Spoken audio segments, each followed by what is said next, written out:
सर्वेषां कृते नमो नमः। वयं संस्कृतविषये व्याकरण उपविषयः पठामः। आजकल हम संस्कृत विषय में व्याकरण उपविषय को पढ़ रहे हैं, जिसमें हमारे शब्द रूप चल रहे हैं आजकल।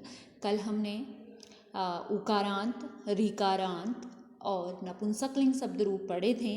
आज हम पढ़ेंगे सर्वनाम शब्द। ठीक है, सर्वनाम शब्दों के रूप भी हमारे लिए बहुत ही महत्वपूर्ण है वाक्य प्रयोग में, तो हमें ये रूप याद होने चाहिए।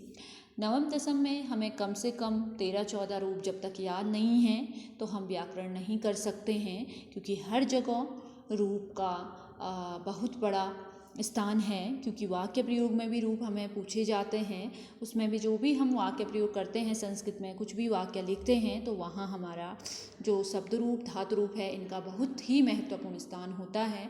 ये हमें याद होने चाहिए। वचन किस प्रकार से, कौन से वचन में कौन सा रूप लगता है, ठीक है, कौन सी विभक्ति में किस प्रकार से हमने रूप लगाना है, किस प्रकार से जोड़ना है। तो हमें रूप हम इसीलिए पढ़ते हैं क्योंकि हमें व्याकरण में कठिनाई ना हो। वहाँ आपसे अस्मत् शब्द के रूप नहीं पूछे जाएंगे, युष्मत् के नहीं, पिता के नहीं, या किसी अन्य चीज़ के नहीं, लेकिन उनसे संबंधित हमसे क्या किए जाते हैं, प्रश्न किए जाते हैं। ठीक है, तो इसीलिए हमें आना चाहिए कि पिता शब्द का कैसे, कहाँ पे प्रयोग होगा, भानु शब्द का किस प्रकार प्रयोग हम करेंगे।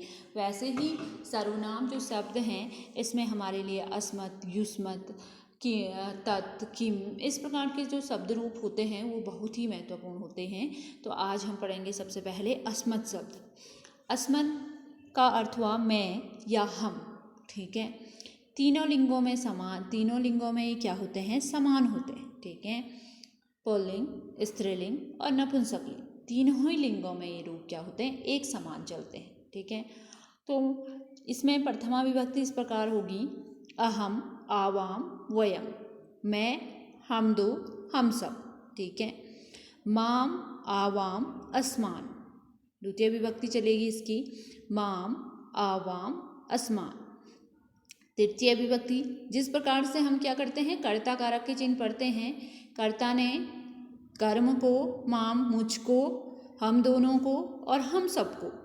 जैसे मैंने कहा, अहम मैं, आवाम हम दो और वयम हम सब। ठीक है, कर्ता ने। अब कर्म को, माम मुझे, ठीक है, और आवाम हम दोनों को, अस्मान हम सबको। कर्ता ने कर्म को। अब करण से के द्वारा में तृतीय विभक्ति अस्मत् का कैसे चलेगा, मया आवाभ्याम अस्माभि, मेरे द्वारा, हम दोनों के द्वारा और हम सब के द्वारा। फिर चतुर्थी विभक्ति महाम आवाभ्याम अस्मभ्यम। ठीक है, चतुर्थी क्या चलता है, कर्ता ने कर्म को करण से के द्वारा संप्रान के लिए, मेरे द्वारा महाम, आवाभ्याम हम दोनों के द्वारा और अस्मभ्यम हम सब के लिए या हम सब के द्वारा, इस प्रकार से चलेगा। ठीक है, चतुर्थी विभक्ति के लिए के प्रयोग होता है, महाम मेरे लिए, आवाभ्याम हम दोनों के लिए और अस्मभ्यम हम सब के लिए। फिर आती है पंचमी, अलग होने के अर्थ में, मत, आवाभ्याम, अस्मत्। ठीक है, षष्ठी विभक्ति में से मम, आवयो, अस्माकम, मैं, हम दोनों का और हमारा, अस्माकम का अर्थ हुआ हमारा। ठीक है, षष्ठी काके की रारेरी षष्ठी, जहाँ क्या होता है, संबंध होता है। ठीक है, फिर है सप्तमी, मई, आवयो, अस्मासु। ठीक है, मैं, पै, पर। ठीक है, मैं, पै, पर, जहाँ पे प्रयोग होगा वहाँ पे हम कौन सी विभक्ति का प्रयोग करेंगे अस्मत् में, सप्तमी विभक्ति का। ठीक है, तो ये रूप कैसे चले हमारे, अहम, आवाम, वयम, वहाँ पे हमें वाक्य प्रयोग में हम दोनों का, हम सब का, इस प्रकार से पूछते हैं तो हमें पता नहीं होता है हम दोनों को क्या बोलते हैं, आवाम बोलते हैं, अहम मेरे लिए प्रयोग, और हम सब के लिए क्या कहेंगे, वयम करेंगे प्रयोग।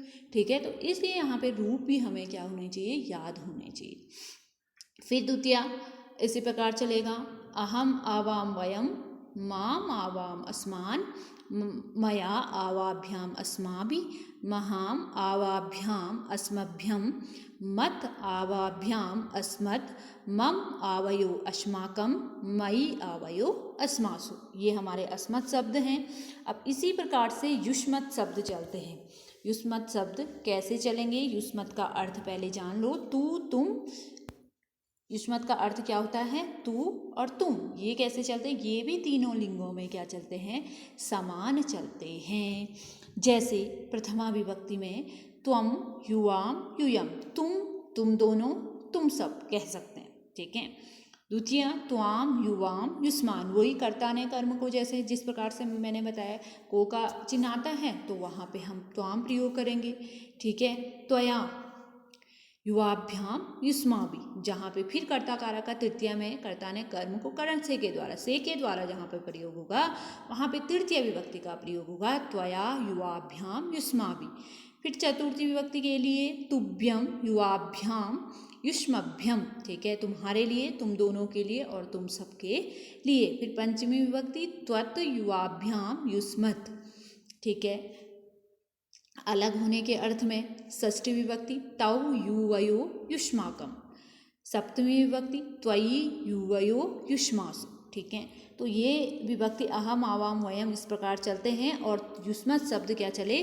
तुम, युवाम, यूयम, त्वाम, युवाम, युष्मान, त्वया, युवाभ्याम, युष्माभि, तुभ्यम, युवाभ्याम, युष्मभ्यम, त्वत्, युवाभ्याम, युष्मत्, तौ, युवयो, युष्माकम, त्वयि, युवयो, युष्मासु। ये हमारे युष्मत् शब्द हैं। अस्मत् और युष्मत् बहुत ही महत्वपूर्ण शब्द रूप हैं हमारे, ठीक है। फिर एक सर्वनाम पद में हम आज पढ़ेंगे तत्शब्द। तत्शब्द हमको याद है तो हम किम शब्द भी कर सकते हैं, एतत् शब्द भी कर सकते हैं, ठीक है। तत्शब्द करेंगे तो तत्शब्द का तत् का अर्थ होता है वह। ये पुल्लिंग में किस प्रकार चलते हैं? सौ, तौ, ते, तम, तो, तान, तेन, ताभ्याम, तई, तस्मै, ताभ्याम, तेभ्यः, तस्मात्, ताभ्याम, तेभ्यः, तस्य, तयो, तेषां, तस्मिन्, तयो, तेषु, ठीक है।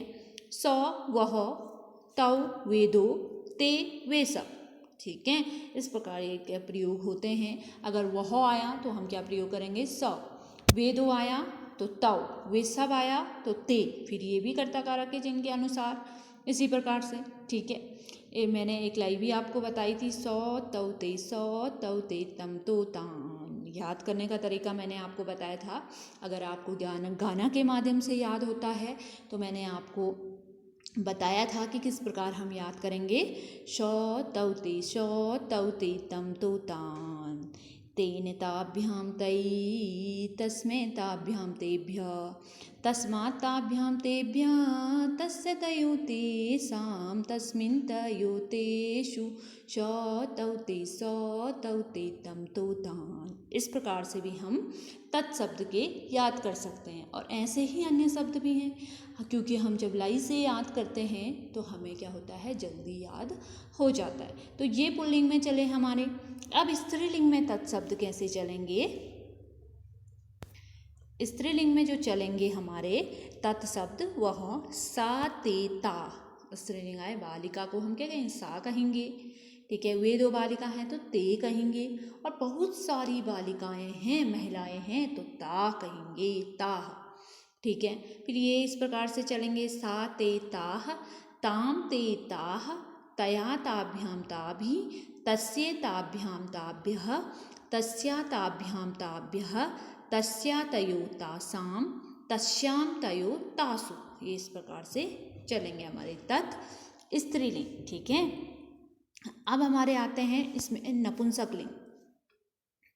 नपुंसकलिंग में तत्शब्द हमारे सेम द्वितीय विभक्ति तक तो हमारे नपुंसकलिंग तत्, ते, तानि, तत्, ते, तानि। तृतीय विभक्ति से जिस प्रकार से तत्शब्द पुल्लिंग चले हैं वैसे ही चलते हैं। तत् अर्थात वह पुस्तक है, तत् पुस्तकम अस्ति, वहाँ क्या है? पुस्तक है, ठीक है। तत् वह पुस्तक है, वह फल है। तो जो नपुंसकलिंग है उसके लिए हम प्रयोग क्या करेंगे? तत् करेंगे। दो हैं तो ते करेंगे, बहुत सारे हैं तो तानि फलानि, वह फल हैं, ठीक है। फिर द्वितीय भी तत्, ते, तानि। फिर तृतीय से तेन, ताभ्याम, तई, तस्मै, ताभ्याम, तेभ्यः, तस्मात्, ताभ्याम, तेभ्यः, तस्य, तयो, तेषां, तस्मिन्, तयो, तेषु। फिर वो उसी के अनुसार चलते रहेंगे जिस प्रकार से हमारे कौन से शब्द रूप चले थे? पुल्लिंग के तत्शब्द रूप चले थे। आया समझ में? तो हम इसी प्रकार से इनको आज करेंगे। आज के लिए इतना ही कराती हूँ, क्योंकि जब तक याद करोगे तब मैं आगे बढ़ूँगी, क्योंकि एकदम सारा कुछ करा करके आप लोग याद भी नहीं करेंगे, क्योंकि आपको ये शब्द रूप तो हम सच से कराते हुए आते हैं। तो आपको ध्यान रहे, दसम में बहुत ही महत्वपूर्ण है वाक्य प्रयोग के लिए शब्द रूप, धातु रूप। ठीक है, तो अस्तु, नमो नमः, धन्यवाद।